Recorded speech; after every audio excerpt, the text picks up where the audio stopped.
সাইয়েদনা আবু বকরের মতো মানুষ তারা কেমন করে পেরেশান থাকতেন দেখেন। একটু কান লাগান, চারজন খলিফার কিছু জীবন নিয়ে কথা বলে নেই, ইজি হয়ে যাবে।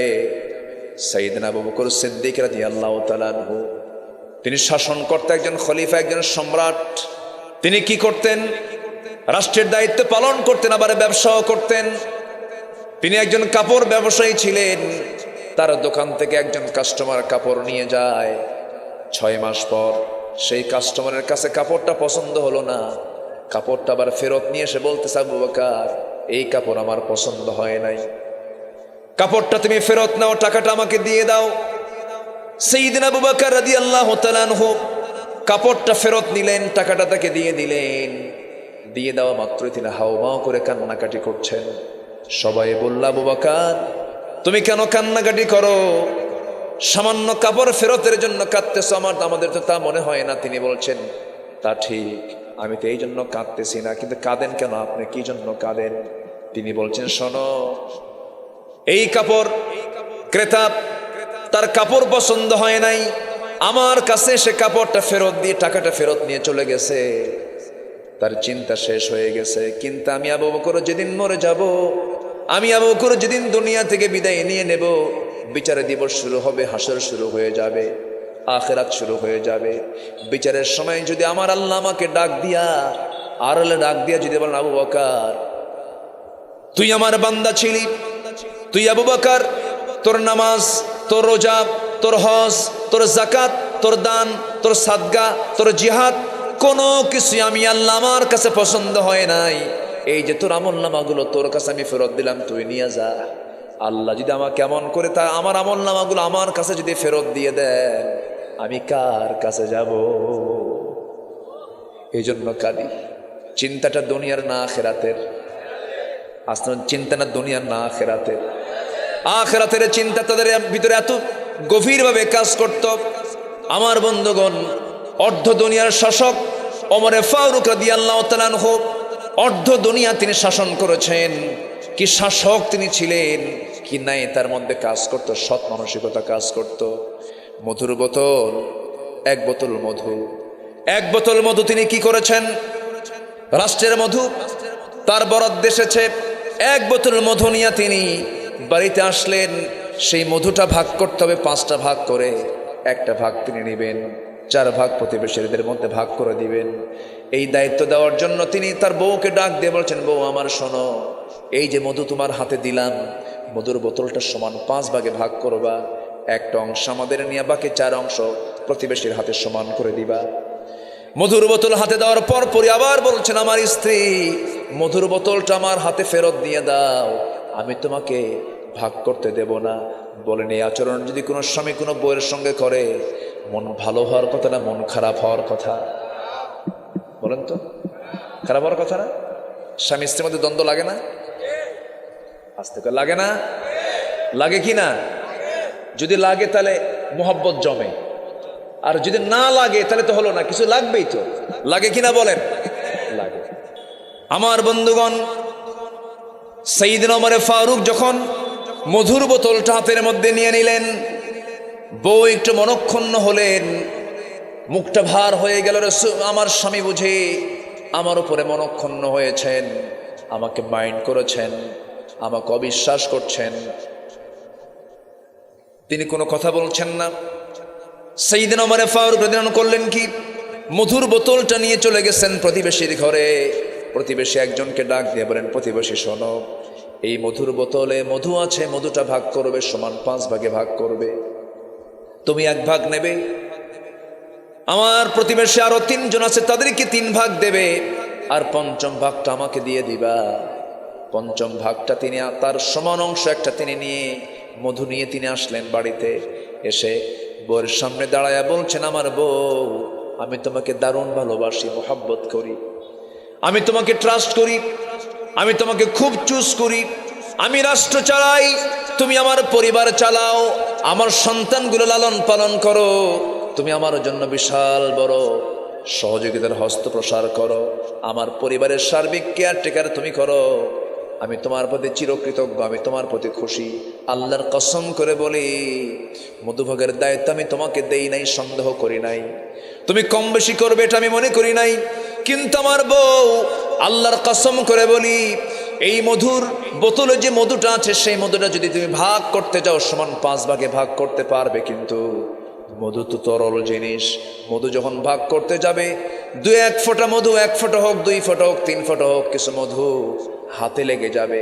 এতটুকুন 2 ফোঁটা 3 ফোঁটা মধু আমাদের হাতে লেগে যাক, চাই নাই মনে করে আমি মধুভাগের দায়িত্ব তোমাকেও দেই নাই, আমিও নেই নাই, মধুভাগের দায়িত্ব দিয়েছি প্রতিবেশীর হাতে। সুবহানাল্লাহ বলবেন না? কিসের চিন্তা বলেন? পরকালের চিন্তা, হালালের চিন্তা। কিসের চিন্তা? হালাল। আজকে আমার আলোচনার মূল সাবজেক্ট হচ্ছে হালাল গ্রহণ, হারাম বর্জন। হালাল গ্রহণ, হারাম বর্জন। আমার বন্ধুগণ, দ্বিতীয় খলিফার নাম কি বলেন? বলেন বলেন বলেন বলেন। দ্বিতীয় খলিফার নাম কি বলেন? অনেক দিন আগে একটা মাহফিলে, বহুদিন আগের কথা, প্রায় মনে হয় আমার, এক মাহফিলে বললাম দ্বিতীয় খলিফা ওমরে ফারুককে চেনেন কারা কারা? সামনে থেকে এক ছোট্ট ছেলে দাঁড়ায় বলে, হুজুর আমি চিনি। কে? আমাদের বাড়ির দোতলায় ভাড়া থাকে। আমাদের বাড়ির দোতলায় ভাড়া থাকে। সাইয়েদনা ওমর ফারুক রাদিয়াল্লাহু তাআলা আনহু তার সন্তান কিছু টাকা দিয়ে বাজার থেকে ঘোড়া কিনে আনছে, ছোট ঘোড়া একটা কিনে আনছে। ছোট ঘোড়া কিনে তার লক্ষ্য হলো ঘোড়াটাকে বড় করে মোটা তাজাকরণ করে বেশি দামে বিক্রি করা। এরকম আছে না? ছোট গরু কিনে আনে, বড় করে বিক্রি করে ফেলে। সাইয়েদনা ওমর ফারুকের ছেলে যখন ছোট ঘোড়া কিনে আনলেন, ওমর ফারুক তা দেখে ফেললেন। কিন্তু তিনি লক্ষ্য করে দেখেন ঘোড়াগুলোর যে খাবার, যে ঘাসগুলো খাওয়ায়, সেই ঘাসগুলো খাওয়াচ্ছে সেই জমির, যে জমিটা ওমর ফারুকের জমি নয়, রাষ্ট্রের কিছু জায়গার জমি, রাষ্ট্রের কিছু জায়গার ঘাস। রাষ্ট্রের জায়গার ঘাসগুলো খাওয়ায়া খাওয়ায়া দিনে দিনে ঘোড়াটা অনেক বড় হয়ে গেছে।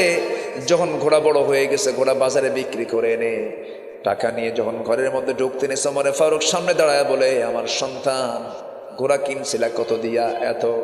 বিক্রি করছো কত দিয়া? এত। যেটা লাভ হয়েছে, কোনো ক্রমেই লাভের টাকা তুমি কখনো নিজে নিতে পারবা না। ওই লাভের টাকা রাষ্ট্রীয় কোষাগারে জমা দাও, কারণ ওই যে ঘোড়াটা ঘাস খেয়েছে, এই ঘোড়াটা ঘাস খাওয়ার মূল জায়গা হলো রাষ্ট্রের জায়গা। এই টাকা রাষ্ট্র পাবে যখন। সুবহানাল্লাহ। কিসের চিন্তা? হালালের চিন্তা। কিসের চিন্তা বলেন? হালাল।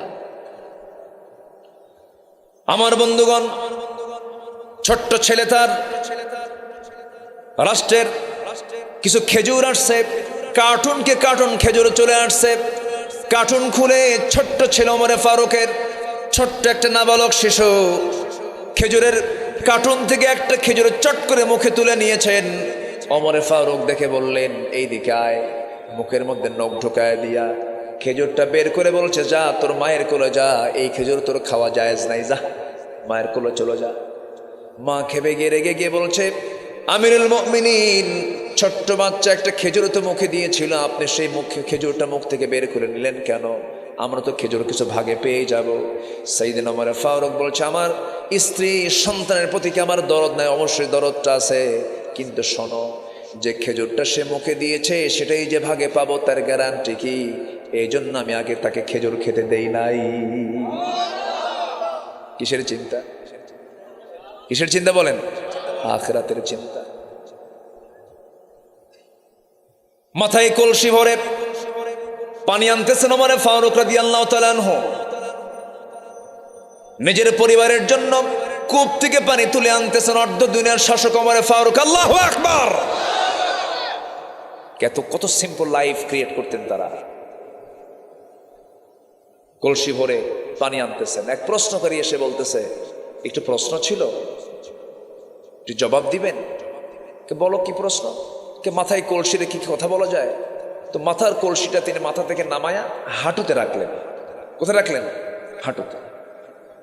বলা হলো, আমিরুল মুমিনিন, হাঁটুতে রেখে প্রশ্ন করব, কতক্ষণ আপনার কষ্ট হবে? মাটিতে রাখুন। তিনি বললেন, না রে, কলসিটা মাটিতে রাখা যাবে না। কেন? কলসির তলা হলো ভিজা, আর মাটি হলো, জমিনটা হলো শুকনা। আমি যদি এই কলসিটা ভিজা কলসিটা যদি মাটিতে রেখে দেই, কলসির তলা কিছু মাটি জমা হয়ে যাবে, কিছু মাটি উঠে আসবে। এই জমিনের মালিক তা আমি নই। এই মাটি যে তুলে নিয়ে যাব, কিয়ামতের দিন এই জমিওয়ালা আমার বিরুদ্ধে মামলা দেবে।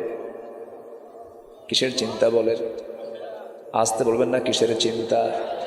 যে নেতৃত্বে দুর্নীতি, যে নেতৃত্বে নামাজ নাই, যে নেতৃত্বে চরিত্রে কোনো গন্ধ নাই, ও যুবক, যে নেতা তোমাকে মদের বোতল তুলে দেয়, নারী তোমার হাতে তুলে দেয়, শরাব তোমার হাতে তুলে দেয়, যে নেতা তোমাকে নামাজের কথা বলে না, চরিত্রের কথা শেখায় না, হালাল শেখায় না, সেই নেতৃত্বের মুখে আমরা জুতা মারি, থুতু মারি।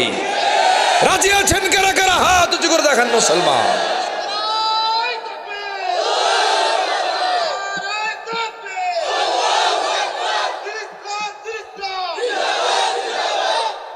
আল্লাহ কবুল করুন। জোরে বলি আমিন, আরো জোরে আমিন। কষ্ট পাচ্ছেন? কষ্ট পাচ্ছেন? ইয়াউমা নাদউ কুল্লা উনাসিম বিইমামিহিম। কিয়ামতের দিন প্রত্যেক নেতাকে তার কর্মী সহ, প্রত্যেক কর্মীকে তার নেতা সহ ডাকা হবে। সম্পর্ক দুনিয়াতে যার সঙ্গে গড়ব ভাবতে হবে এটা আমার আখিরাতের সম্পর্ক। কথা ক্লিয়ার? কথা ক্লিয়ার? যার জীবনে ভালো বন্ধু আছে, এই বন্ধু ভাববেন কিয়ামতের দিনও কাজে লাগবে। কোন বান্দা যখন জান্নাত, যে বান্দা জান্নাত পেয়ে যাবে, আল্লাহ সেই দিন ওই বান্দাকে ডাক দিয়ে বলেন, বান্দা তুই তো জান্নাত পাইলি, তোর কি কোনো বন্ধু আছে? আছে তো আল্লাহ, তোকে শুধু জান্নাত দিলাম না, তোর বন্ধুকে জান্নাতে নিয়ে যা। গাঁজা খাওয়া বন্ধু না, গাঁজা খাওয়া বন্ধু, বেনামাজি বন্ধু। এই জন্য সম্পর্ক যদি গড়তে হয়, সম্পর্ক গড়ব কার জন্য? আসতে বলবেন না, কার জন্য? আমি যেখান থেকে তেলাওয়াত করেছি, তেলাওয়াতকৃত আয়াতগুলো শুনে অনেকের ভাল লাগবে না। এখানে আল্লাহ তাআলা একটু হালাল কিছু খেতে কইছে। কি খেতে কইছে গন্ত? হালাল। কিন্তু আজকে আমাদের দুনিয়ায়, এখন আমাদের দেশে ধরেন, গোটা দুনিয়ার দিকে তাকান, সৎ কাম বেশি না অসৎ কাম বেশি? সৎ না অসৎ? অসৎ। ব্যবসাগুলো অধিকাংশ কি সৎ লোকের হাতে না অসৎ লোকের হাতে? সৎ লোকের হাতে না অসৎ লোকের হাতে? অসৎ লোকের হাতে। সৎ জিনিসটা আজকে একটা মানে কল্পনার বাইরে। একটা মানুষ সৎ থাকতে চায়, এটা খুব কঠিন হয়ে দাঁড়িয়েছে আজকের সমাজে, সম্মানিত ভাইয়েরা। কিন্তু আল্লাহ তাআলা বান্দাকে দেখতে চান অসৎ না সৎ। জান্নাত পাবে অনৈতিক ব্যক্তি না নৈতিক ব্যক্তি? যেতে নীতি সম্পন্ন মানুষ, সৎ মানুষ, তার জন্য আল্লাহ তাআলা জান্নাত রেখে দিয়েছেন। চোরের জন্য কি জান্নাত আছে? চোরের জন্য জান্নাত আছে?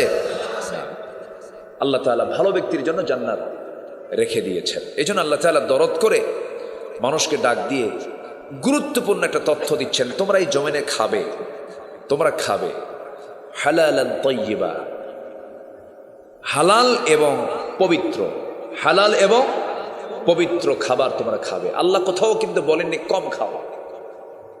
ডাক্তাররা কি কয়? আস্তে কয়। ডাক্তাররা কি কয়? কম খা। আল্লাহ কিন্তু কোথাও বলেননি। আল্লাহ কিন্তু এরকম কৃপণ না।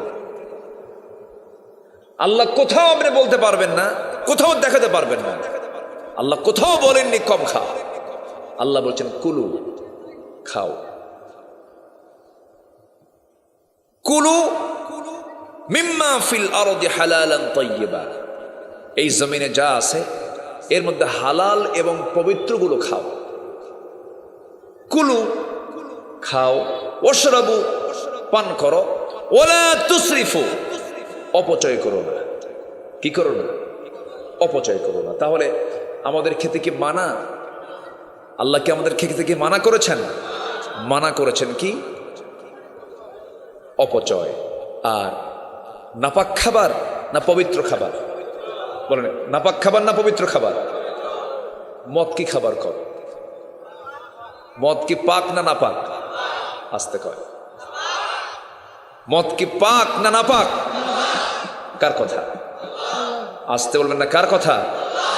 আচ্ছা ধরুন মৌলভীবাজার জেলায় তো 5 স্টার হোটেল নাই, আছে? আছে শুধু কি একটা? হুজুরের খবর তো সবই আছে, আমি তেমনি বলতেছি না। একমাত্র জেলা মৌলভীবাজার, কক্সবাজারের পরে একাধিক 5 স্টার হোটেল যে জেলায়, সে জেলার নাম কি? জেলার নাম কিন্তু মৌলভী।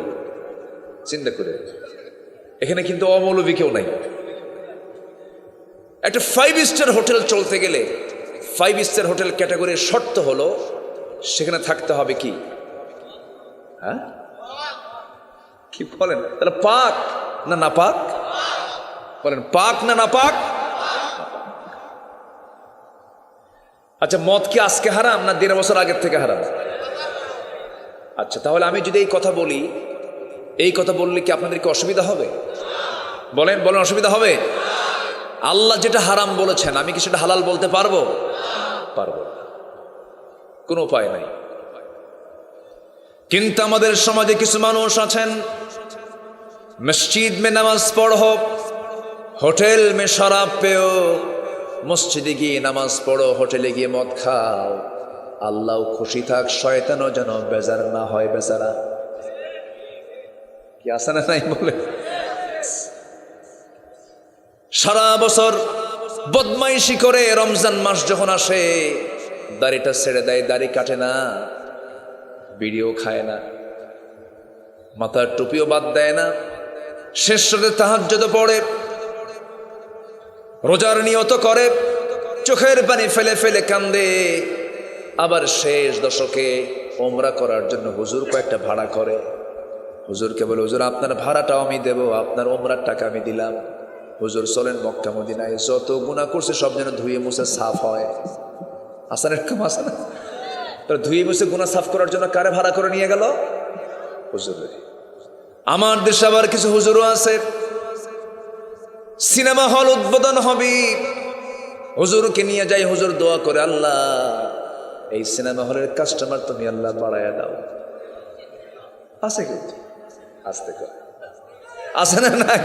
আছে। আমার বন্ধুগণ ওমরা করে আসলো, আল্লাহর ঘর জিয়ারা করে আসলো, রমজান চলে গেল, নামাজও চলে গেল, রোজাও চলে গেল, আবার মদের বোতল নিয়ে বসলো। এই যে সে হালাল এবং হারাম দুটার সঙ্গী তার জীবনটা সে শুরু করে দিল। আল্লাহ বলছেন না না, ওয়ালা তালবিসুল হাক্কা বিল বাতিল, তোমরা সত্যের সঙ্গে বাতিলটাকে মিশ্রণ করো না, হকের সঙ্গে বাতিলকে মিশ্রণ করো না। তাআওয়ানু আলাল বিররি ওয়াত তাকওয়া ওয়ালা তাআওয়ানু আলাল ইসমি ওয়াল উদওয়ান, ভালো কাজে পুণ্যের কাজে তোমরা সহযোগিতার হস্ত প্রসার করো, কখনো পাপের কাজে তোমরা সহযোগিতার হস্ত প্রসার করো না, ওই কাজে তোমরা যেও না। মদ এই শব্দ যখন বলেই ফেলেছি, একটু বলেই ফেলি 2-3 লাইন। মদ এমন একটা গুনার কাজ, মদ হচ্ছে রাসূল বলেছেন সমস্ত পাপের মা, সমস্ত পাপের মা। আল খামরু উম্মুল খাবাইস, আমার রাসূল বলেছেন মদ হচ্ছে সমস্ত পাপের মা। কেমন করে? একটু মনোযোগ দিয়ে শোনেন। কোন এক বেচারি আল্লাহওয়ালা মানুষ কোন এক নগরের বাসিন্দা ছিলেন। ওই নগরে একজন জঘন্য নারীর বসবাস ছিল। ওই নারীটা করত কি? জেনা করত, পতিতার কাজ করত। সে একদিন মনে মনে চিন্তা করল, বহু পুরুষের জীবন নষ্ট করে দিয়েছি, এই আল্লাহওয়ালা মানুষ নাকি আছে এই নগরে, যেমন করি হোক তাকে টার্গেট করে ফসলায় ফসলায় তাকে বেকায়দার মধ্যে ফেলে দিয়েছে। ঘরের মধ্যে তুলে নিয়ে বলতেছে, ও এই নগরের শ্রেষ্ঠ আল্লাহওয়ালি, আমি তোমাকে ধরে ফেলেছি, আজকে আমি তোমাকে 3টে শর্ত দিয়ে দিলাম। নাম্বার 1 হলো, এই যে মদের বোতল, এই মদের বোতল থেকে কিছু মদ তোমাকে পান করতে হবে, অথবা আমার সঙ্গে জেনা করতে হবে। অথবা এই যে শিশুর সামনে দাঁড়ানো আছে এই শিশুকে হত্যা করতে হবে। এই তিনটার যে কোনো একটা পথ তোমাকে বেছে নিতে হবে, নচেত আমি এমন চিল্লান মারবো গোটা নগরবাসীকে জানিয়ে দেব তোমার মান সম্মান সব শেষ হয়ে যাবে। সেই বেচারি আল্লাহওয়ালা মনে মনে চিন্তা করে, খুন তো করাই যাবে না, বড় পাপ, জেনা করলে ঈমান থাকবে না, মদের বোতল যখন আছে মদ পান করলে গুনাহ হবে, তবে অন্তত বাঁচা তো দরকার। সে যখন মদের বোতল খুলে মদ খেয়ে নিয়েছে, মদ খেলে পরে তার ফলাফল হলো তাল না মাতাল। আসতে বলবো না, তাল না মাতাল?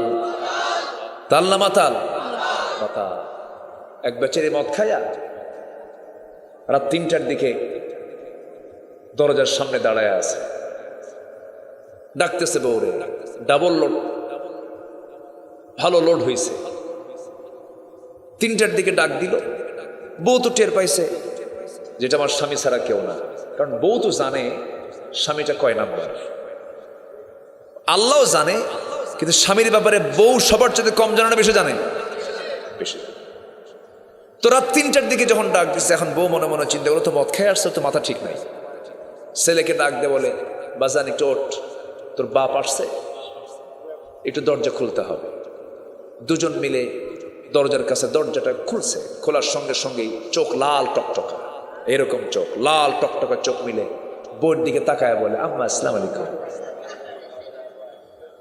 বউ কয়, হাই রে পোড়া কপাল, তোমার কি একটু হুঁশ নাই? পাশে আমার যুবক ছেলে দাঁড়ানো, তোমার যুবক ছেলে দাঁড়ানো, তোমার কি একটু হুঁশ নাই? তুমি কাকে আম্মা বলে ডাকো? যুবক ছেলের দিকে তাকায় বলে, দুলা ভাই আসসালামু আলাইকুম। এখন বলেন, মদের ফলাফল হলো, নেশার ফলাফল হলো তার মধ্যে হিতাহিত কোনো জ্ঞান থাকে না, হিতাহিত কোনো জ্ঞান থাকে না। আল্লাহ তাআলা তিনি তো ভালো জানেন যে মদ্যপানের ক্ষতিটা কি। আমার বন্ধুগণ, ওই আল্লাহওয়ালার কথা বলছিলাম, মদের বোতল থেকে যখন কয়েক ঢক মদ যখন সে পান করে ফেলেছে, যে জীবনে জর্দা খায় নাই, প্রথম দিন যদি জর্দা খায় কি হতে পারে বলেন? হবে না? এটা কিছু ঘটবে তো। কয়েক ঢোক মেরে দিয়েছে, মাতাল হয়ে গেছে, মাতাল হলে পরে জেনা হবে কি হবে না বলেন? জেনা হয়ে যাবে। জেনাও হলো, যে জেনাকে ভয় পেয়েছিলেন, যে খুনকে ভয় পেয়েছিলেন, সেই খুনটাও হয়ে গেল, জেনাও হয়ে গেল। আমি যে বললাম মদ যে সমস্ত পাপের মা, মদ আছে যেখানে জেনা আছে সেখানে, জেনা আছে যেখানে খুন আছে সেখানে, ঠিক কিনা? আইয়ামে জাহেলিয়াতের যুগে war, women and wine, 3W নিয়ে তারা ব্যস্ত থাকতো। 3W, war, women and wine. War মানে যুদ্ধ, ওমেন মানে নারী, ওয়াইন মানে হচ্ছে মদ। এই 3W নিয়ে তারা ব্যস্ত থাকতো। আজকের দুনিয়াতেও এগুলো আছে না নাই? আসতে বলবেন না, আছে না নাই? ব্যবসায়ী বহু আছে, মদ ব্যবসায়ী নাই মনে হয়। মদ ব্যবসায়ী আছে না নাই? আছে। বিশ্বব্যাপী মাদক ব্যবসার মূল্য হলো $321 বিলিয়ন বছরে। $321 বিলিয়ন। মদের ব্যবসা, মদের বিক্রির পরিমাণ বছরে বিশ্বব্যাপী $1600 বিলিয়ন। অস্ত্র ব্যবসা গোটা পৃথিবীতে বিশ্বব্যাপী বছরে $100 বিলিয়ন। পতিতাবৃত্তি, পতিতা বাণিজ্যের মূল্য হলো বার্ষিক প্রায় $400 বিলিয়ন। জুয়া, ক্যাসিনো, বিশ্বব্যাপী এই জুয়া ব্যবসার মূল্য হলো বছরে প্রায় $110 billion. Computer games, free fire, PUBG, এই ছেলেরা কিছু কয় না, দেখেন সব বোঝে, কিন্তু বোঝে কিন্তু সবাই। এই ফ্রি ফায়ার, পাবজি, এই জাতীয় কম্পিউটার গেমস ব্যবসার মূল্য বিশ্বব্যাপী বার্ষিক প্রায় $54 বিলিয়ন। এই মাদক, মদ, অস্ত্র, পতিতা, জুয়া, কম্পিউটার গেমস, এই সমস্ত বাণিজ্যের বার্ষিক বাজার মূল্য গড়ে $2685 বিলিয়ন। এই সমস্ত আকাম কুকাম যারা করে তারা কি ইসলাম চায়? আসতে বলে, তারা কি ইসলাম চায়? আমি আপনি? আওয়াজ কিন্তু স্লো হয়েছে। সবাই কি চান 5 স্টার? কথা বলেন। আমার বন্ধুগণ, যদি আপনি চান, দেখবেন যারা না চায় তারা সামনে দাঁড়িয়ে যাবে, তারা সামনে দাঁড়িয়ে গিয়ে বলবে, না না এগুলো মানবো না, আমাদের ব্যবসায় ভাটা পড়ে যাবে। আমার রাসূল যখন বললেন, আবু জেহেল বলল, মুহাম্মদ শোনো, পানির চাইতে প্রিয় হলো আমার মদ, বইয়ের চাইতে আমার প্রিয় হলো জেনা করা, আমার কারবার হলো সুদের কারবার, এগুলো আমি বন্ধ করতে পারবো না। রাসূল বললেন, না না, এগুলো সম্পূর্ণ শয়তানের কাজ। আল্লাহ এই জায়গায় বলছেন, ওয়ালা তাত্তাবিউ খুতুওয়াতিশ শাইতান, তোমরা শয়তানের পদাঙ্ক করে অনুসরণ করতে যেও না। মদ এই কাজটা শুরু করে দেয় শয়তান, মদ দিয়ে উস্কায়া দেয়। আমার বন্ধুগণ, রাসূল যখন এমন জাতীয় কথা বলতে লাগলেন, আমার নবীর বিরুদ্ধে একটা গ্রুপ তৈরি হয়ে গেল। আজকেও যদি আপনি এমন অন্যায়ের বিরুদ্ধে যদি কথা বলতে যান, আপনার বিরুদ্ধে অবস্থান নেওয়ার মতো লোক বুঝি বাংলাদেশে নাই? আসতে বলবেন না, আছে না নাই? আছে না নাই? জান্নাতে তো সস্তা না। শয়তানকে খুশি রেখে জান্নাত পাবো এমন আশা করা বোকামি ছাড়া কিছু না। আমাকে সময় দেবেন তো সবাই? সবাই আছেন তো নাকি? থাকবেন তো ইনশাআল্লাহ? জোরে বলি ইনশাআল্লাহ। সম্মানিত ভাইয়েরা, আল্লাহ তাআলা এই হারামগুলোকে কেন হারাম করেছেন? বান্দার কল্যাণের দিকে তিনি তাকান নাই?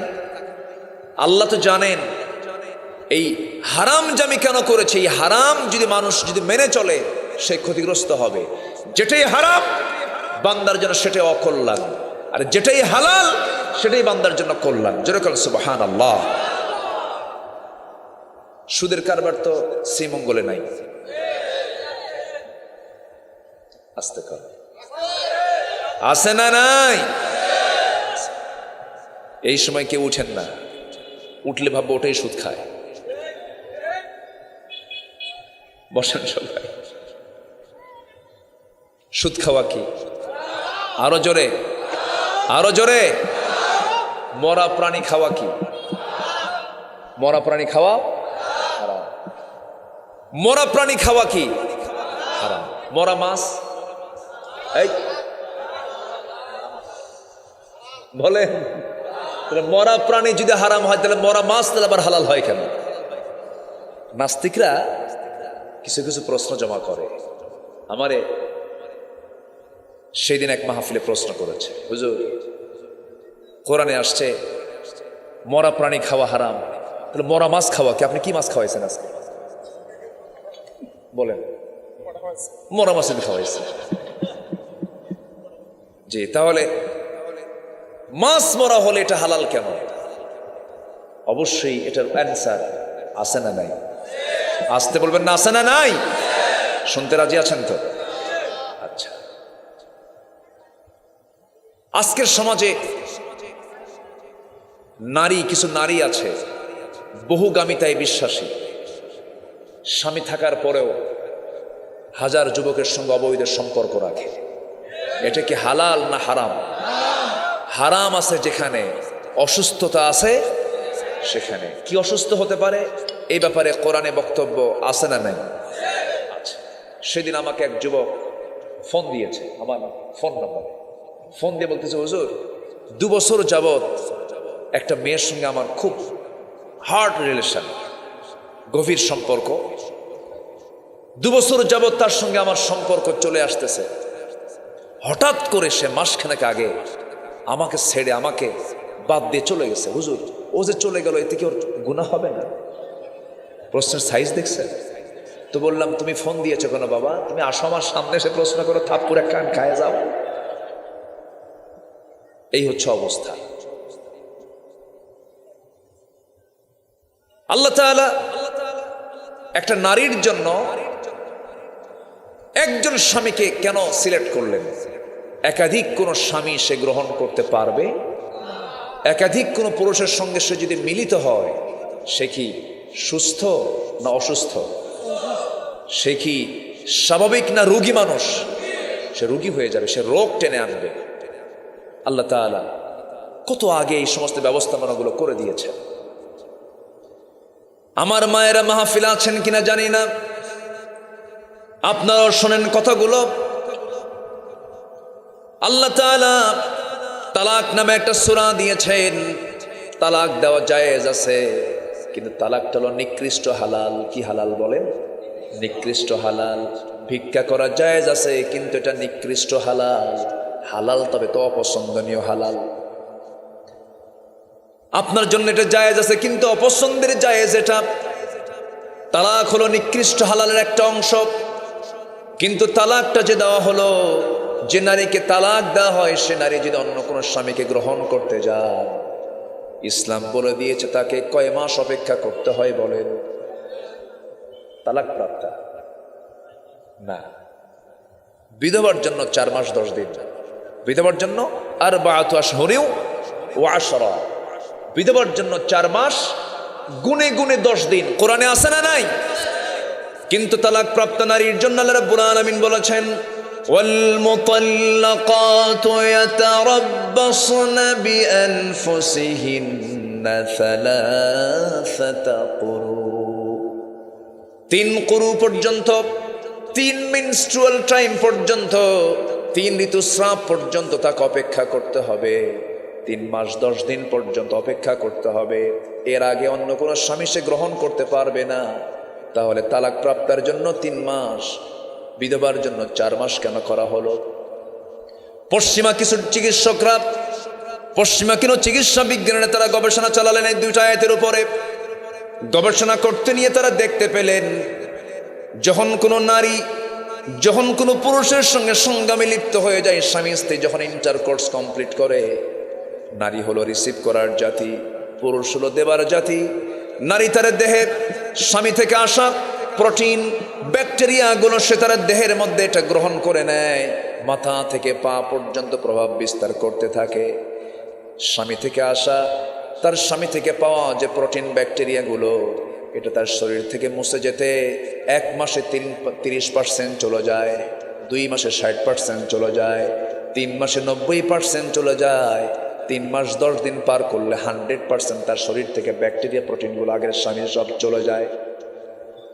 যদি কোনো মহিলা 1 মাসের মাথায় যদি অন্য স্বামী, অন্য পুরুষ গ্রহণ করতে যান, ডাবল ব্যাকটেরিয়া সে তার শরীরে বহন করতে গেলে নতুন নতুন ডিজিজ আক্রান্ত হয়ে যাবে, নতুন রোগে আক্রান্ত হয়ে যাবে। এই জন্য আল্লাহ তাআলা সুন্দর করে তাকে 3টা মাস অপেক্ষা করতে বলেছেন। যেরকম সুবহানাল্লাহ। কার বিধান? আসতে বলবেন না, কার বিধান? আল্লাহর বিধান।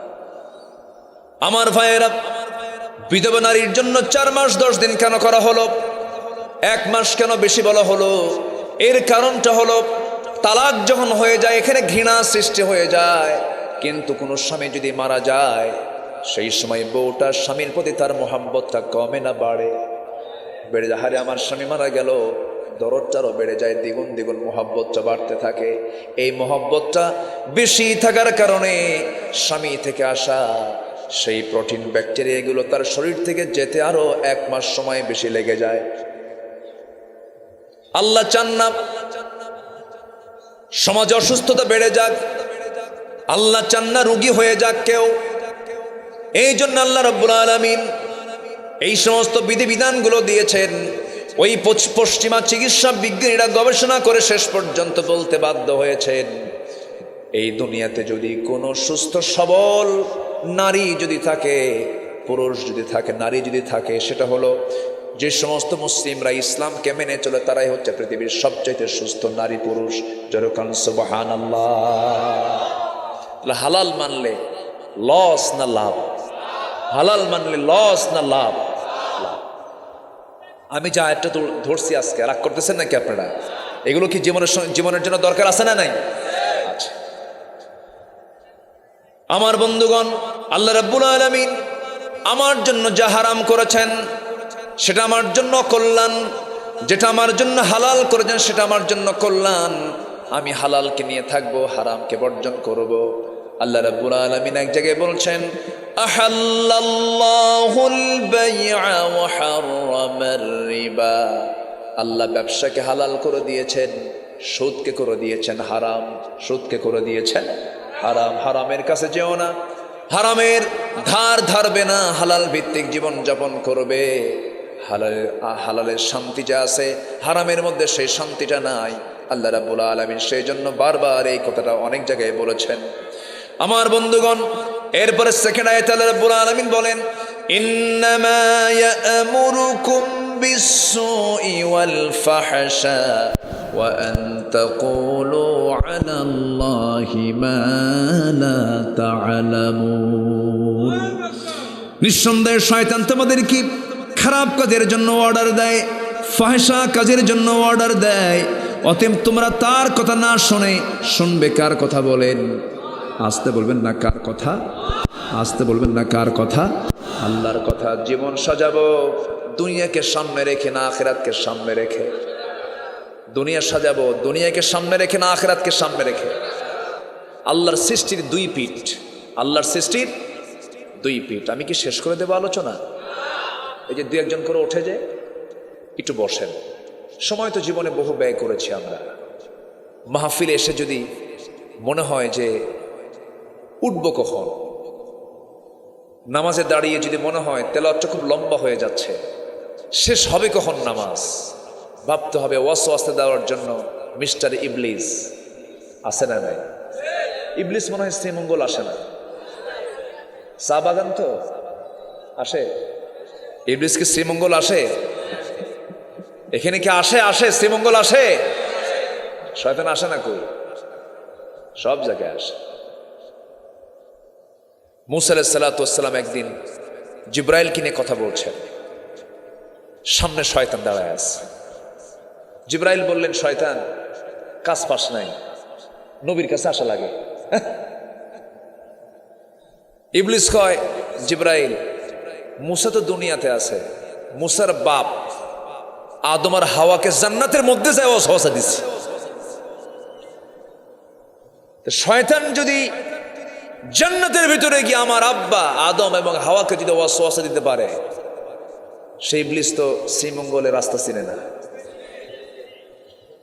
আছে না নাই? আচ্ছা একটু বসেন না, একটু বসেন। কেউ না উঠি, আমি আস্তে আস্তে আলোচনার শেষের দিকে আস্তে আস্তে চলে যাব।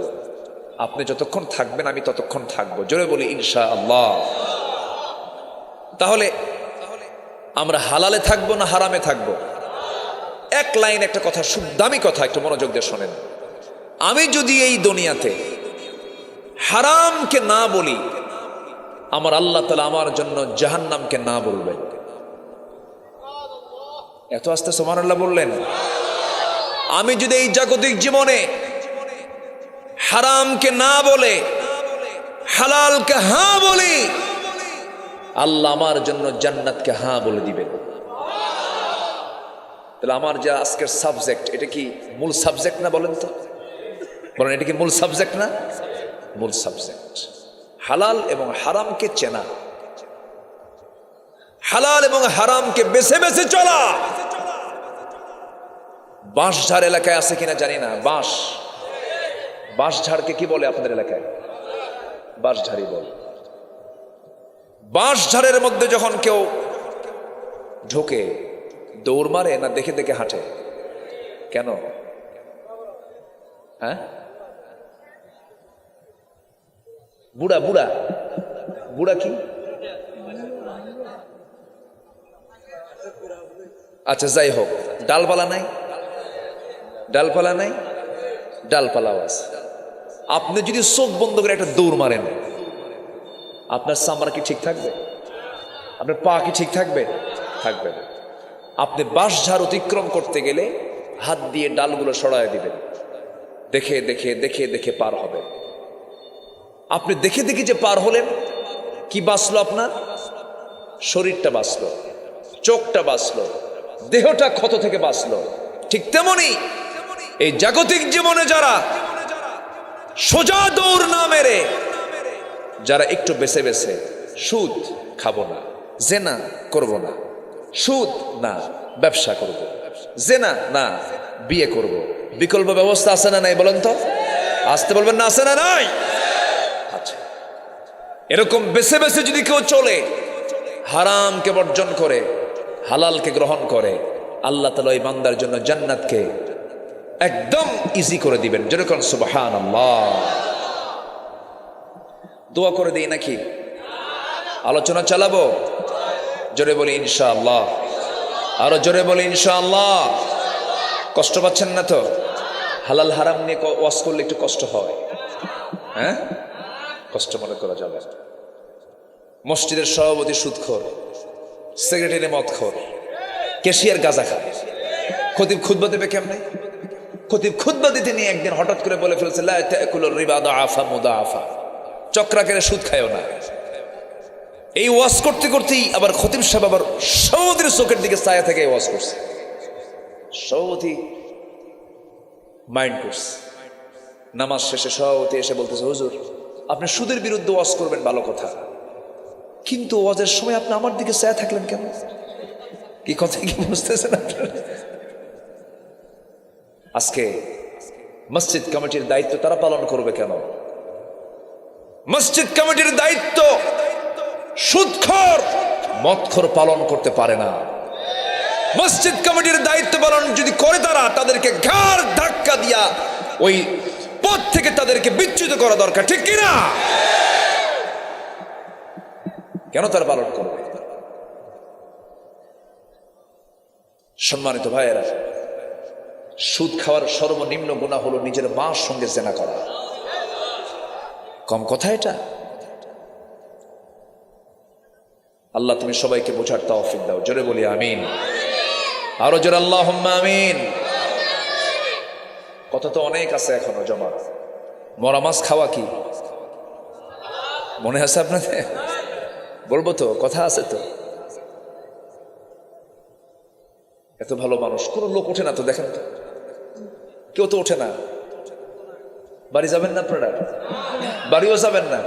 তাহলে আমি যাই, আমিও যাব না। খুব ভালো, বলি আলহামদুলিল্লাহ।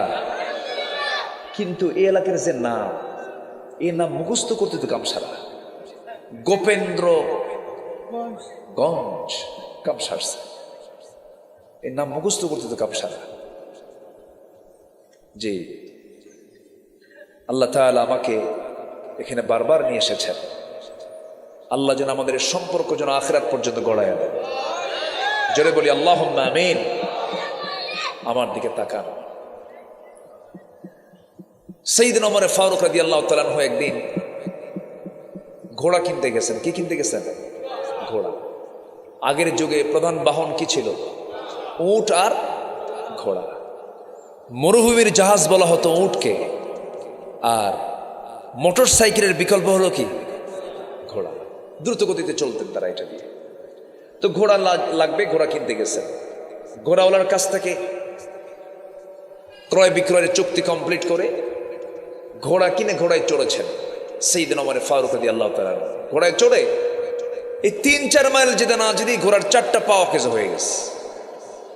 4টা পা যখন অকেজ হয়ে গেছে, তখন ভাবলেন তো সে আমাকে নষ্ট ঘোড়া দিচ্ছে, অকেজ ঘোড়া দিচ্ছে, অসুস্থ ঘোড়া দিয়েছে। চলে গেছেন ঘোড়াওয়ালার কাছে। ঘোড়াওয়ালা, তুমি কি মনে করো নাই আমি কে?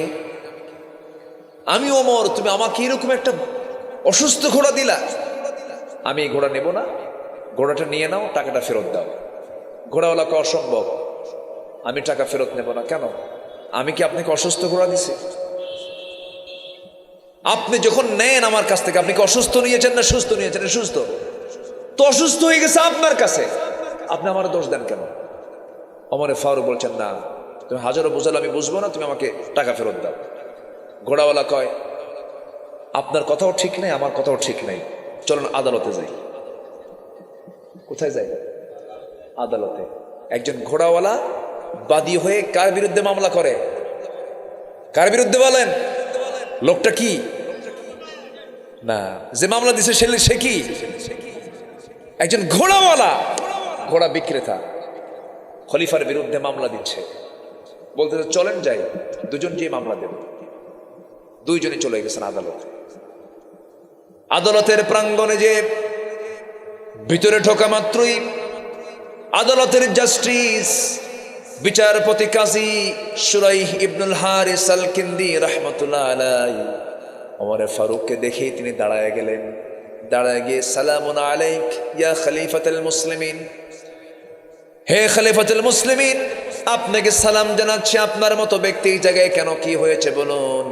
তিনি বলছেন শোনেন কাজী সাহেব, এই যে আমার বাদী মামলাবাদী আমার বিরুদ্ধে মামলা দায়ের করেছে, ঘোড়া আমি নেব না, অসুস্থ করে সে দিয়েছে, টাকা ফেরত চাই, সে টাকাও ফেরত দেয় না, কি করা যায়। দুজনের মুখ থেকে তিনি জবানবন্দি নিলেন। দুজনের মুখ থেকে কথাগুলো শুনে আস্তে করে চিন্তা ভাবনা করে এবার বলছেন, আমিরুল মুমিনিন খলিফাতুল মুসলিমিন, আল্লাহর কসম করে আমি যে জায়গায় বসে কথাগুলো শুনতেছি এবং ফয়সালা দিচ্ছি, এই জায়গায় বসে আমি কোনোদিন ওমরকে দেখব না, ঘোড়াওয়ালাও দেখব না, আমি দেখব ন্যায় বিচার। সুবহানাল্লাহ বলবেন না? আমি দেখব কি? ন্যায় বিচার। আমি যদি ন্যায় বিচার করি আল্লাহ আমার ন্যায় বিচার করবেন, আমি যদি অন্যায় বিচার করি আল্লাহ আমার জন্য শাস্তি দিবেন। কারণ আল্লাহ তাআলা সেদিন আরশ আজিমের ছায়ার নিচে 7 শ্রেণীকে জায়গা করে দিবেন। এর মধ্যে 1 নম্বর শ্রেণী হলো ইমামুন আদিলুন, যারা ন্যায় বিচারক। আমি অন্যায় বিচার করতে পারবো না। এবার তিনি বলছেন, আমিরুল মুমিনিন, আপনি এখন সুস্থ হয়ে আমার সামনে কথা বলছেন, 5 মিনিট পর যে আপনি সুস্থ থাকবেন তার গ্যারান্টি কি? তার কোনো গ্যারান্টি নাই। তারও যদি গ্যারান্টি নাই হয়, লেনদেন তো ক্লিয়ার হয়ে গেছে। সুস্থ করে আপনি বুঝে নিয়েছেন, সে সুস্থ করে বুঝে দিয়েছে টাকা। আপনার মালিকের আসার পরও যদি ঘোড়া মরে যায় অথবা অসুস্থ হয়, এটার দায়ে কখনো ঘোড়াওয়ালার কাঁধে দেওয়া যাবে না। সুবহানাল্লাহ বলবেন না? রায় চলে গেছে খলিফার বিরুদ্ধে। রায় চলে গেছে কার? খলিফার বিরুদ্ধে, খোলার পক্ষে চলে গেছে। সাইয়েদনা ওমর ফারুক রাদিয়াল্লাহু তাআলা আনহু কোনো কিছু বললেন না, মুস্কি মুস্কি হাসি মেরে আদালত চত্বর থেকে আস্তে করে বের হয়ে গেলেন।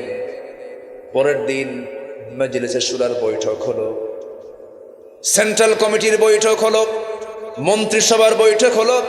সেই মন্ত্রিসভার বৈঠকে 40 রাষ্ট্রের রাষ্ট্রপ্রধান, অর্ধ দুনিয়ার শাসক ওমর ফারুক রাদিয়াল্লাহু তাআলা আনহু তিনি বসে সবার সামনে বলে ফেলেন, শোনো, আমি গতকালকে এক জায়গায় গিয়েছিলাম, একজন বিচারপতি পাইছি, সে আঞ্চলিক বিচারপতি, এত বড় সাহস তার, সে আমার বিরুদ্ধে রায় দিয়েছে। আমার বিরুদ্ধে রায় দিয়েছে কেন? আমার দিকে তাকায় নাই, আমার পক্ষটাকে সে অন্যায় মনে করেছে। ন্যায়ের প্ল্যাটফর্ম থেকে আমার ভুলটা সে প্রমাণ করতে সফল হয়েছে। যে বিচারপতি ওমরের মতো ব্যক্তির বিরুদ্ধে রায় দিতে পারে, সেই তো সঠিক রায় দিতে পারে। অতএব আমার বিরুদ্ধে যে রায় দিতে পেরেছে সে সঠিক রায় দিতে পারবে। অতএব কাজী শুরাইকে আঞ্চলিক বিচারপতি না বানায়া তাকে জাতীয় বিচারপতি বানানো হোক। যেরকম সুবহানাল্লাহ। আর আমার দেশে যদি কেউ এইরকম উল্টাপাল্টা ক্ষমতাশীল ব্যক্তির বিরুদ্ধে যদি দিয়ে দেয়, তাকে পাগলা বানায়া, মানসিক রোগী বানায়া বাইরে হিজরত করে পাঠায় দেয়। আছে না নাই? কি ঠিক আছে না কিনা? ঠিক আছে কিনা? আইন সবার জন্য বর্তমান পৃথিবীতে সমান। মাইট ইজ রাইট, জোরজার মূল্যতা। আমার বন্ধুগণ, আরেকজন খলিফার নাম হলো হাসান হুসেনের বাপ, ফাতিমার স্বামী আসাদুল্লাহিল গালিব। কে? আলী। সব তো জানেনি, আর কি করবো, থাক, দোয়া করে দিই। আলোচনা চলো। হুজুর মরুক, হুজুরও বাসুক। সাইয়েদনা আলী রাদিয়াল্লাহু তাআলা আনহু তিনি তার লৌহ বর্ম হারিয়ে ফেলেছেন। লৌহ বর্ম চিহ্নিত ছিল, তিনি চিহ্ন দিয়ে রেখেছেন, এটা আমার লৌহ বর্ম। ইহুদির হাতে। কার হাতে? ইহুদির হাতে। ইহুদিরা কিন্তু সেই সময় মদিনায় বসবাস করত। এখন ইহুদিরা বসবাস করে কোথায়? কোথায়? বৈধ রাষ্ট্র না অবৈধ রাষ্ট্র? বৈধ না অবৈধ? অবৈধ। কিন্তু দুঃখজনক হলেও সত্য, আমার দেশের ক্লাস 9-10 সামাজিক বিজ্ঞান বইয়ের ভেতরে ফিলিস্তিনের মানচিত্র না দেখিয়ে ইসরায়েলের মানচিত্র কেন দেখানো হলো? কেন? ফিলিস্তিন আমার বন্ধু না ইসরায়েল আমার বন্ধু? যে মানচিত্র সাজানো হয়েছে এটা কি বৈধ না অবৈধ? বাইতুল আকসা কাদের? আমাদের বাইতুল আকসা। সুলাইমান আলাইহিস সালাতু ওয়াস সালাম জিনদের দ্বারা তিনি নির্মাণ করেছিলেন। এমন পয়গম্বর ছিলেন সুলাইমান যিনি প্রাণীর ভাষাও বুঝতেন, এমনকি পিঁপড়া কথা কয় তাও শুনতেন। একটু আস্তে কোন সুবহানাল্লাহ। পিঁপড়ার কথা বোঝেন কারা কারা? হাত তোলেন। কে বুঝেন? কিন্তু কোন নবী বুঝতেন বলেন তো? কোন নবী বুঝতেন? সুলাইমান। তিনি একটা পাহাড়ি অঞ্চল দিয়ে, 2 পাহাড়ের মাঝখানে উপত্যকা, হেঁটে হেঁটে যাচ্ছিলেন তার সৈন্যবাহিনী নিয়ে। এই সময় পিঁপড়া তার জনগণকে লক্ষ্য করে বলছে, উদখুলু মাসাকিনাকুম, উদখুলু মাসাকিনাকুম। হে পিঁপড়ারা, তোমরা সবাই সব মাসাকিনাকুম গর্তের মধ্যে ঢুকো তাড়াতাড়ি। কেননা সুলাইমান তার সদল বলে বাহিনী নিয়ে আসতেছে, এই জনপদে এই দিক দিয়ে আসতেছে, পদপিষ্ট হয়ে মারা যাবে। এই কথাটা সুলাইমানের কানে গেছে। কি এলেম আল্লাহ তাআলা দান করেছে। ওই পিঁপড়াটাকে চট করে, পিঁপড়ার যে রাজা, নেতা, নেতার সঙ্গে নেতা কথা কয়, নেতার সঙ্গে। সুলাইমান কি নেতা না? হ্যাঁ, উনি গোটা পৃথিবীর সবচেয়ে বড় শাসক তিনি ছিলেন। আল্লাহু আকবার বলেন। গোটা পৃথিবীর এত বড় শাসক আর পৃথিবীতে কোনোদিন আসবে না। পিঁপড়ার সঙ্গে এখন তিনি কথা বলছেন। ফাতাবাসসামা দাহিকান, তার কথাগুলো শুনলেন এবং মুস্কি মুস্কি হাসি মারলেন। সুলাইমান তার বাবাও ছিলেন বাদশাহ, তিনিও ছিলেন বাদশাহ। আল্লাহ তাআলা তার জন্য লোহাটাকে কাদার মতো নরম বানিয়ে দিয়েছিলেন। বাপ দাউদ আলাইহিস সালামের জন্য। সম্মানিত ভাইয়েরা, সেই সুলাইমান নির্মিত বাইতুল আকসা মুসলমানদের আজকে অবরুদ্ধ করে রেখেছে। টুডে এন্ড টুমরো বাইতুল আকসা আমাদের হাতে আসবে, ঠিক কিনা বলেন? এর জন্য আমাদের নিজ নিজ জায়গা থেকে সজাগ, সচেতন, দোয়া সবকিছু করার দরকার আছে না নাই? আছে না নাই? দোয়ার চাইতে বড় কোন অস্ত্র আছে? 1 নম্বর অস্ত্র কি করা? দোয়া। আল্লাহর ঘর অবরুদ্ধ করে রেখেছে। ফিলিস্তিনের লক্ষ লক্ষ ভাই বোনদেরকে রীতিমতো হত্যা করছে, জাতিসংঘের কোনো টনক নড়ে না। আর ইসরায়েলের একটা কুত্তা বললে টনক নড়ে, ঠিক কিনা? দুঃখ লাগে, এটা দুঃখ লাগে। তবে হ্যাঁ, এই ইসরায়েলদের বিরুদ্ধে ইহুদির একদিন ধ্বংস হয়ে যাবে। ইমাম মেহেদী আসবেন, ঈসা আলাইহিস সালাতু ওয়াস সালাম আসবেন। এরা যেই পাথরের পিছনে দাঁড়াবে সেই পাথরের জবান খুলে যাবে। পাথর বলবে, এই যে ইহুদি একটা ধর, এর মার। আল্লাহু আকবার বলেন। একটা গাছের আড়ালে দাঁড়াবে, সে গাছের নাম হচ্ছে গারকাত। এই গারকাত গাছটা কথা বলবে না। এই জন্য ইদানিং ইসরায়েলরা ওরা গারকাত গাছটা, ওই যে কাঁটাওয়ালা গাছ, এই গাছটা বেশি করে লাগাচ্ছে। মানে ওটা হচ্ছে ইসরায়েলি গাছ। কি গাছ কর? সব হাদিসে আসছে এগুলো। সম্মানিত ভাইয়েরা, দেখ ইহুদি সাইয়েদনা আলীর লৌহ বর্মটা চুরি করেছে। বললেন যে, এই তোমার হাতে লৌহ বর্ম, এটা আমার তো। ইহুদি কয়, এটা আমার। কেন এটা আমার? কেন এটা আমার? এই পৃথিবীতে সবচেয়ে মিথ্যুক একটা জাতি আছে, তার নাম কি বলেন তো? ইহুদিরা। এবং সবচেয়ে বাঁকা জাতি কারা? ইহুদিরা। এবং সবচেয়ে বুদ্ধিমান কারা? এদের বুদ্ধিও কিন্তু পাকা, প্রচুর প্রচুর মেধাবী এরা। চোরের বুদ্ধি কম লাগে না বেশি লাগে? আসতে পারে। চোরের মধ্যে পেঁয়াজ কম না বেশি? আচ্ছা, বাড়িওয়ালার ঘুম বেশি হয় না চোরের ঘুম বেশি হয়? বলেন কার ঘুম বেশি হয়? বাড়িওয়ালার। বাড়িওয়ালার ঘুম তো হবেই, তার তো কোনো টেনশন নাই, কিন্তু চোরের টেনশন বেশি।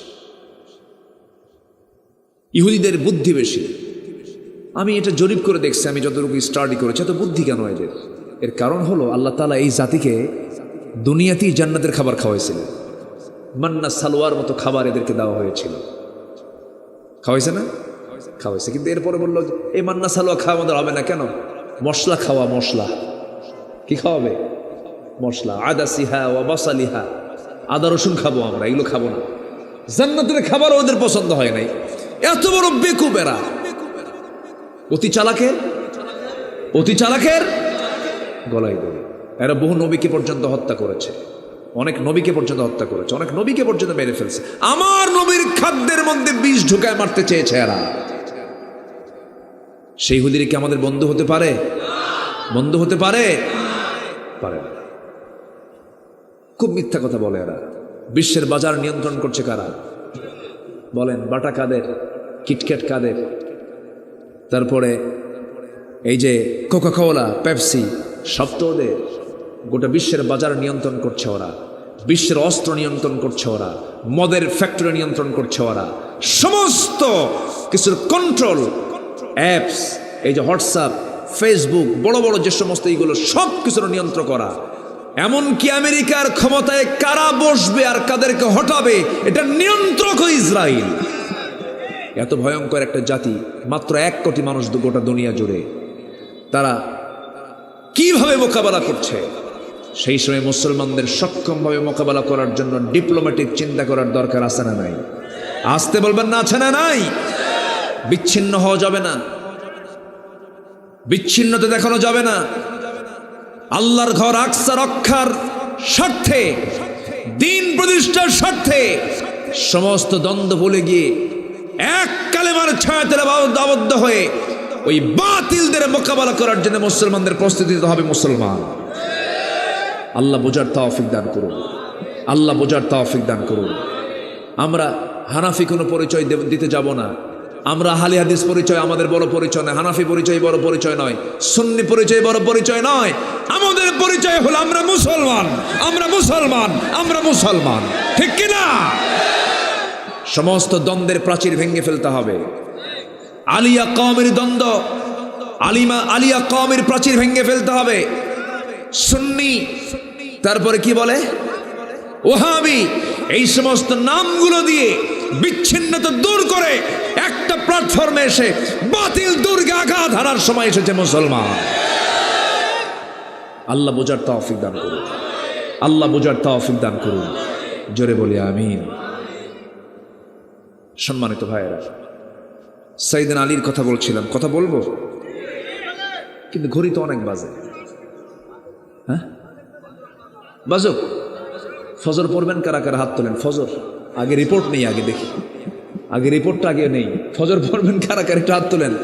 বলি আল্লাহ আমাদেরকে ফজর, জোহর, আসর, মাগরিব, এশা 5 ওয়াক্ত সালাত আদায় করার তৌফিক তুমি আল্লাহ দিয়া দাও। জোরে বলি আমিন, আরো জোরে আমিন। কষ্ট পাচ্ছেন? সবচেয়ে বড় আসামি কি আল্লাহর কাছে বলেন তো? সবচেয়ে বড় আসামি কি আল্লাহর কাছে বলেন তো? যে নামাজ পড়ে না। পৃথিবীতে সবচেয়ে বড় চোর কে বলেন তো?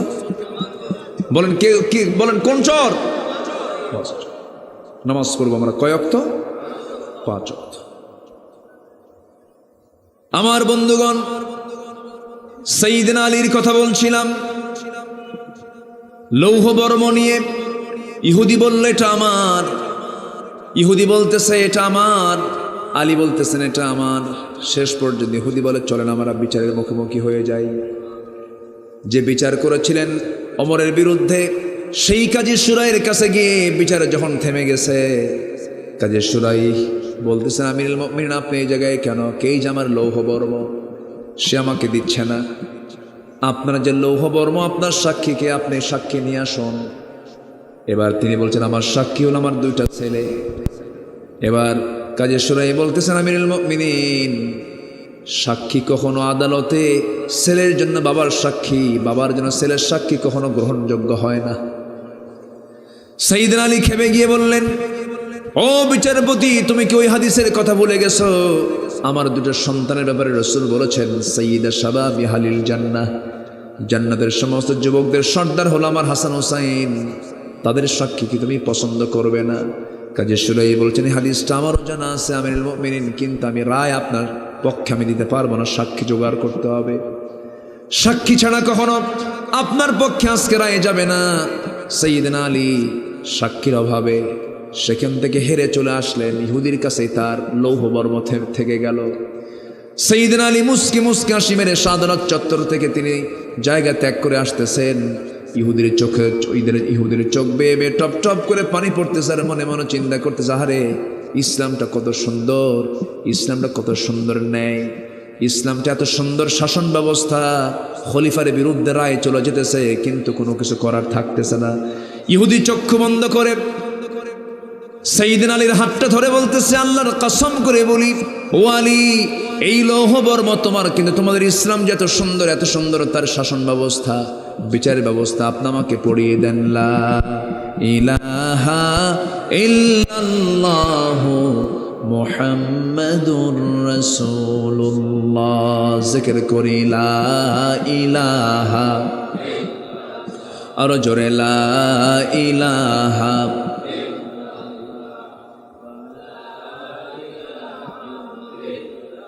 আরো জোরে সুবহানাল্লাহ আলহামদুলিল্লাহ, আরো জোরে লা ইলাহা, আরো জোরে সুবহানাল্লাহ।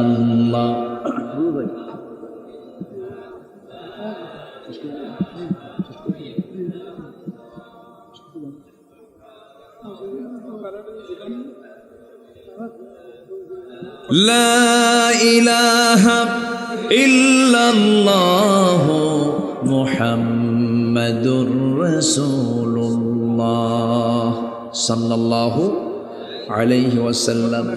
আমার ভাইরা একটু বসেন, আর 10-15 মিনিট হয়তো কথা বলবো আমি। আমার বন্ধুগণ, আজকের আলোচনা হলো হালালকে গ্রহণ করা, হারামকে বর্জন করে চলা, হালাল ভিত্তিক জীবন যাপন করা। 5 ওয়াক্ত নামাজ আমরা ছেড়ে দেব না, আমরা পর্দার খেলাফ কোনো কাজ করব না। এই যে এই যে এই যে এই যে ওটা কেন বক্কা বক্কা কয় না, কি কয় বক্কা? বসেন, একটু বসেন। আলহামদুলিল্লাহ, আপনাদের ভাষাগুলো কত সুন্দর, মজা আছে, মজা আছে, অনেক মজা আছে। মাতিলাক্কা না, না মাতিলাও, মাতিলাও বলে না এরকম, মানে কথা বলে নাও, কথা বলে নাও। কত সুন্দর আপনাদের ভাষার মধ্যে একটা নতুন একটা মজা, ফ্লেভার আছে। বলি আলহামদুলিল্লাহ। কত ভাষা, এই ভাষা কে দিয়েছেন বলেন তো? আল্লাহ তাআলা দিয়েছেন। সবাই বসুন। ফরজ লঙ্ঘিত কোনো গুনাহ আমরা করব না, জোরে বলি ইনশাআল্লাহ। জমির আইল ঠেলবো না, বনের সম্পত্তি মেরে খাবো না। বনের সম্পত্তি মেরে খাওয়া ভাই তো শ্রীমঙ্গল নাই, আসতে বলবেন না, আছে না নাই? আছে। এগুলো করা যাবে না। ওজনে কম দেব না, ভেজাল দেব না, মিথ্যা কথা বলবো না। এগুলো সব হারাম কাজ। এই হারামকে আমরা বর্জন করব, হালালকে আমরা ধরব। আল্লাহ কবুল করুন, জোরে বলি আমিন, আরো জোরে আমিন।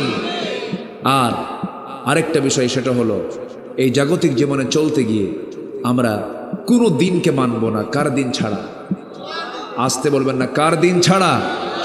আপনি যদি আল্লাহর দিনকে ছেড়ে যদি অন্য কোনো দিনকে গ্রহণ করেন, ইসলামকে বাদ দিয়ে যদি অন্য কোনো তন্ত্রমন্ত্রকে বিশ্বাস করেন, ঈমান আছে না গেছে?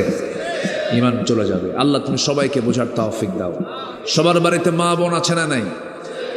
মা বোনকে বুঝাবেন, স্ত্রীকে বুঝাবেন, শোনো একই ছাদের নিচে জীবনটা কাটালাম, জান্নাতে গিয়ে একসঙ্গে জীবন কাটায় দেব।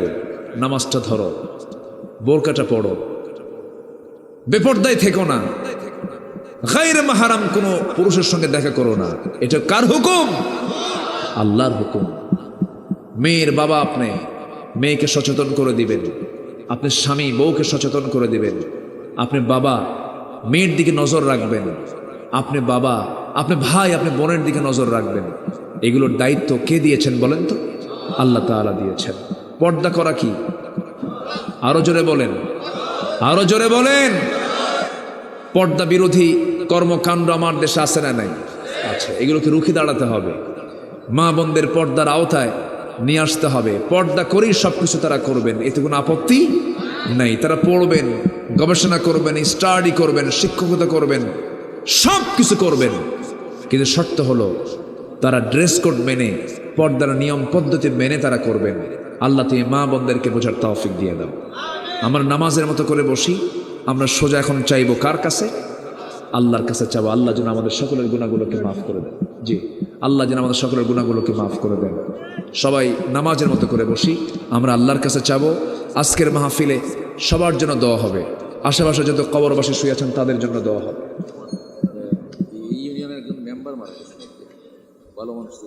হ্যাঁ, মেম্বার আব্দুল কাইয়ুম মেম্বার সাহেব মারা গেছে। হ্যাঁ, আচ্ছা, আল্লাহ তুমি সবাইকে এই মেম্বারকে তুমি আল্লাহ মাফ করে দাও, কবরটাকে জান্নাতের টুকরা বানায় দাও। যে যেখানে আছি কার দোয়া কখন কবুল হয়ে যায় বলা মুশকিল। বসুন, যে যেখানে আছেন দোয়ায় শামিল হয়ে যাবেন। সবাই বলে সুবহানাকাল্লাহুম্মা, বলেন সুবহানাকাল্লাহুম্মা ওয়া বিহামদিকা আশহাদু আল্লা ইলাহা ইল্লা আনতা আস্তাগফিরুকা ওয়া আতুবু ইলাইকা।